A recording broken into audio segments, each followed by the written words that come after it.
দর্শক সম্পূর্ণ ভিডিওটি দেখলেন, বুঝতে পেরেছেন ভিডিওটি গুরুত্বপূর্ণ বিদায় জরুরি ভিত্তিতে আপনাদের মাঝে উপস্থিত হলাম।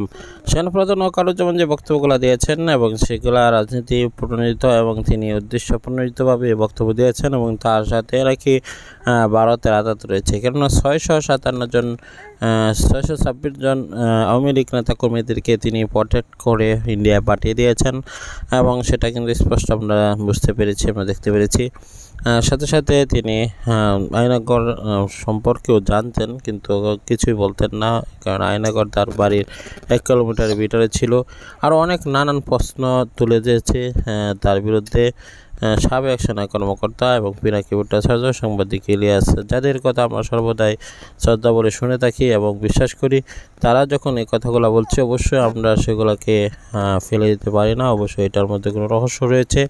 এই বিষয়গুলো নিয়ে আপনার অভিমতটি অবশ্যই কমেন্ট বক্সে জানিয়ে দেবেন। পরবর্তী ভিডিও পাওয়ার জন্য চ্যানেলটিকে সাবস্ক্রাইব করে পাশে থাকা বেল বাটনটি অন করে দেবেন। আসসালামু আলাইকুম রহমতুল্লাহ।